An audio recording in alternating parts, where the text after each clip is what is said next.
In today's video, I want to go over some very interesting news coming out of Bluepoint Games. It's something that a lot of people are looking into, and I myself was notified of this on Reddit, and I definitely want to go over it, and that is Peter Dalton, the technical director at Bluepoint Games, retweeting Push Square's article about how the PS5's reveal event is shaping up to be one of Sony's best ever. Now, is there really any reason to retweet something like that without teasing anything? I'll look at that, and also, World War Z, Greedfall, and A Plague Tale: Innocence were all commercial successes for Focus Home Interactive. Really great to see that, as they are becoming one of the established publishers in all of gaming right now. The post-apocalyptic survival colony builder Surviving the Aftermath has been announced for the PlayStation 4, Xbox One, and PC. It's the next entry in Paradox Interactive Surviving series. We'll have a look at that. And before we get into everything, I just want to remind you guys to make sure you hit that subscribe button and hit the bell notification icon so you are always notified of uploads. And that definitely helps out the channel too, so we always appreciate that. First up, as I mentioned in the top, Peter Dalton retweeted Push Square's tweet about the PlayStation 5's reveal event shaping up to be one of Sony's best ever. Now, this is getting a lot of people to speculate that Bluepoint Games is going to be a part of PlayStation 5's reveal event, and I think it's absolutely going to happen. Bluepoint Games have been pretty in the news recently, and we do know that they're working on a PlayStation 5 game, and of course, Bluepoint Games are the guys that brought you the Shadow of the Colossus remake, and they're generally known for not creating their own games, but recreating and remastering a lot of the biggest games. They remastered like the Uncharted Nathan Drake collection,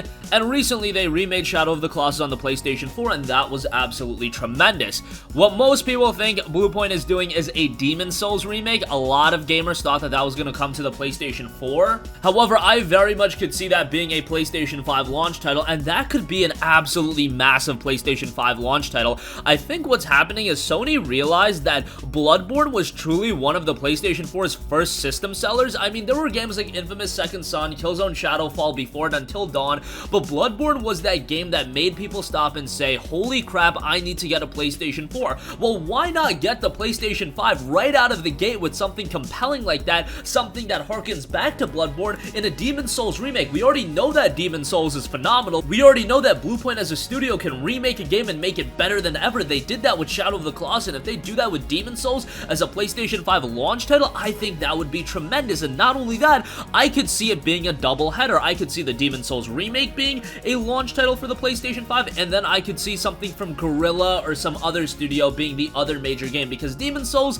does cater towards more of a hardcore gaming audience. You do want that game that caters towards more of a casual audience, and I think a Horizon Zero Dawn 2 or a new Killzone or something like that from Guerrilla Games could act as that title. If you offer both of those games as a part of the PS5's launch and surround that with a lot of compelling third-party titles, I think that would be an absolutely stellar launch for the PS5. Look, launches in the past haven't been that great, and if you're gonna offer me a Bluepoint title as well as a Guerrilla Games title as a part of a PlayStation 5 launch, that is a-okay with me. I am completely happy with that. The PlayStation 4 had an okay launch. We had Killzone Shadowfall, which ultimately was a little bit underwhelming.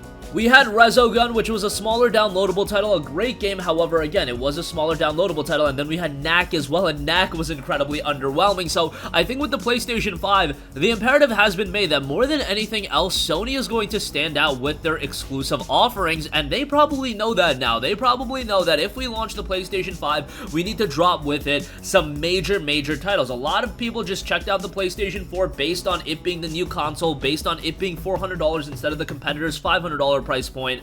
But at this point, Microsoft also knows what they're doing heading into the release of the next Xbox. I'm sure they're going to be loading up their launch as well, whether it be with a new Fable, a new Halo. They're gonna pull out all the stops to make sure the next Xbox has a quality launch, unlike the Xbox One, because that was really the Xbox One's undoing. If we've learned anything from this generation, it's that Phil Spencer really has his pulse on his consumer. I hope Sony still kind of has that, and with Bluepoint Games dropping Demon's Souls or some sort of major remake, I'm just speculating that it's a Demon's Souls remake because that's what we've been led to believe, and just the idea of a Demon's Souls remake dropping alongside the PlayStation 5 as a launch title, that is mind-blowing to me, because that would be absolutely epic. Again, alongside another game from Guerrilla, I think that would stand out as one of the best launch lineups ever. No hyperbole there. If you look at the PlayStation 3's launch lineup, we had Resistance: Fall of Man, and that was pretty much it. If you look at the PlayStation 2's lineup, again, it wouldn't be as heavy as this, and the PlayStation 4, again, I thought had ultimately a rather underwhelming launch lineup. I think with the PlayStation 5, to really get going, let's get a Demon's Souls remake in there, let's get something from Guerrilla, and let's surround it with a bunch of third-party offerings, and I think that could be quite good.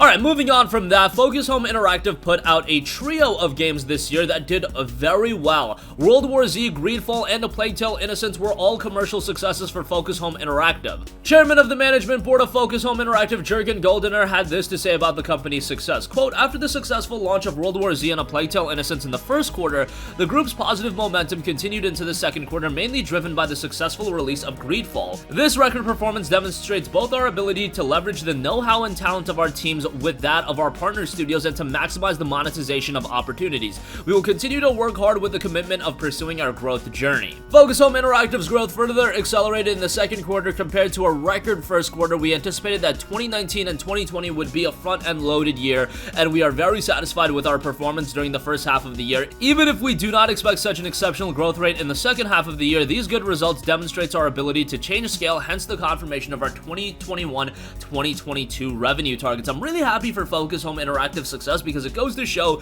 that not every game needs to sell north of 5 or 10 million copies to be successful. Even though you guys are seeing games like Spider-Man, God of War, they're selling millions upon millions of copies within 24 hours. It's okay for a game to sell, 800,000 to 1 million copies and it'll still be very successful. World War Z, Greedfall, and A Plague Tale: Innocence, they were all highlighted from having limited budgets, but they used that budget very well. They priced games accordingly. World War Z, of course, a $40 release, Greedfall, a $50 release, and they get that element very right, and it goes to show these games have all sold very well, and they were all very good games. We have to talk about that. I'm not just talking about from a sales standpoint. A Plague Tale: Innocence might be my best story of the year. I don't think that's hyperbole in saying that at all. A Plague Tale: Innocence had an incredible and gripping story. World War Z was an awesome co-op multiplayer game that was priced accordingly at $40. It became a very enticing purchase. Had it been priced at $50 or $60, I don't think it would have sold as well, but Focus Home was perceptive to that, and they sold the game at $40, and it made it a much more captivating purchase. Greedfall was also a very good RPG. While I wasn't as high on it as many other people, I could see that a lot of people enjoyed it. They priced that at $50, and it became a solid pickup, especially in a day and age where a lot of the other RPG developers are faltering a little bit. Just a great year all around for Focus Home Interactive, and let's see if they can parlay that into a successful 2021 as well. And lastly, I do want to highlight the new post-apocalyptic survival colony builder, Surviving the Aftermath, which has been announced for the PlayStation 4. It's the next entry in Paradox Interactive Surviving series.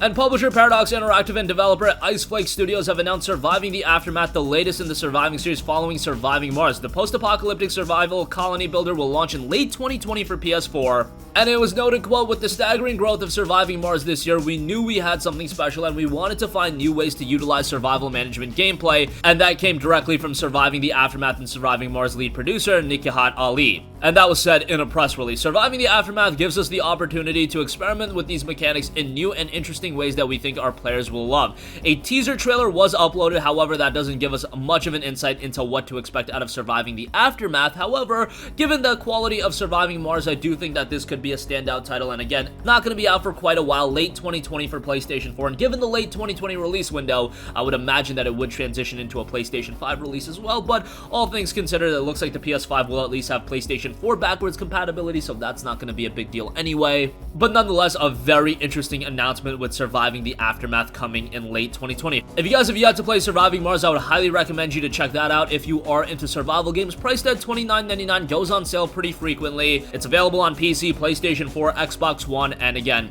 quality survival game there, has a 76 on Metacritic, so reception was relatively strong for that game as well. And that's going to conclude this video. Again, for those of you guys that are wondering about what the PlayStation 5's launch can consist of, I would assume that Bluepoint Games is going to be a part of it. At the very least, they're going to be a part of the PlayStation 5 reveal event, with Peter Dalton having that very interesting retweet. We're still a little ways away from the PS5 reveal event. I imagine it would be in February of 2020. February was actually when the PlayStation 4 was revealed back in 2013, so that's where I'm getting that window from. Greedfall, World War Z, and A Plague Tale: Innocence were all commercial successes, so that's great for Focus Home, and post-apocalyptic survival colony builder Surviving the Aftermath has been announced for the PS4. That'll be coming in late 2020. That concludes this video. Sound off with all of your thoughts in the comments section down below. Thank you for watching, and goodbye.